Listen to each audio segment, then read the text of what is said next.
दोस्तों, अब बात करते हैं वहीदा रहमान के जीवन से जुड़े इस किस्से की, जब उन्होंने मजाक में ऐसे कैजुअली जो कहते थे एक्सीडेंट की बात कही, और कुछ ही दिनों में वाकई में उनका एक्सीडेंट हो गया।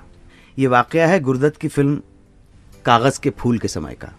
हुआ यूं कि इस फिल्म में हीरोइन थी वहीदा रहमान ऑब्वियसली, जिनके साथ फिल्म का एक सीन शूट होना था। सीन कुछ इस तरह का था, कार का एक्सीडेंट हो जाता है, उन्हें चोट लग जाती है, तो सीन शूट करने के दौरान चेहरे पर मेकअप करके वो जो फिल्मी ब्लड लगाया गया। इस सीन के ओके होने के बाद वहीदा जी ने परवाह नहीं की और बगैर मेकअप रिमूव किए घर चली जाती है। मेकअप, आप समझ रहे हैं, मेकअप रिमूव नहीं किया और घर पहुंच गई। शायद एक प्रैंक करना चाहती थी, मजाक करना चाहती थी, घर वालों को डराना चाहती थी।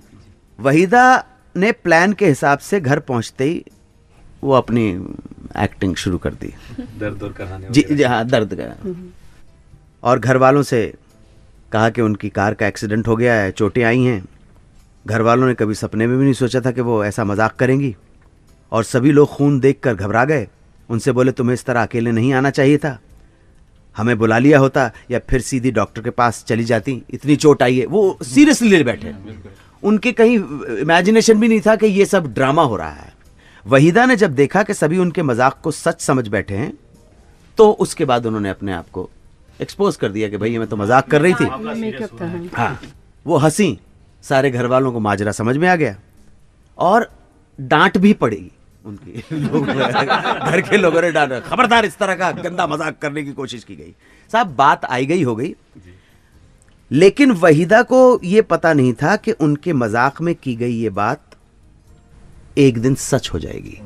एक दिन जब वो घर लौट रही थी तो सचमुच कार का एक्सीडेंट हो गया।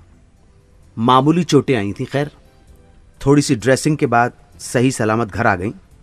घर आने पर उन्होंने जब सबको बताया कि उनकी कार का एक्सीडेंट हो गया, मगर चिंता की कोई बात नहीं है, तो भेड़िया आया।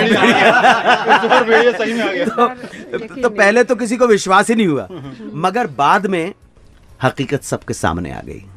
अपने एक इंटरव्यू में इस घटना को याद करते हुए वहीदा जी बताती हैं कि इस घटना के बाद उन्होंने कसम खा ली कि वो इस तरह का मजाक कभी नहीं करेंगी, क्योंकि पता नहीं कब वक्त उनके साथ क्या हंसी सितम कर जाए। प्रोग्राम के अगले हिस्से में मैं आपको बताऊंगा कि क्यों भरतनाट्यम सीखने की शौकीन वहीदा रहमान को करना पड़ा 4 महीने का इंतजार गुरु की रजामंदी के लिए।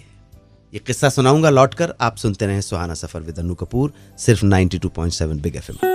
92.7 बिग एफएम पर आप सुन रहे हैं वहीदा रहमान के जन्मदिन पर उनके जीवन से जुड़े कुछ दिलचस्प किस्से। सुहाना सफर विद अन्नू कपूर, सिर्फ 92.7 बिग एफएम पर।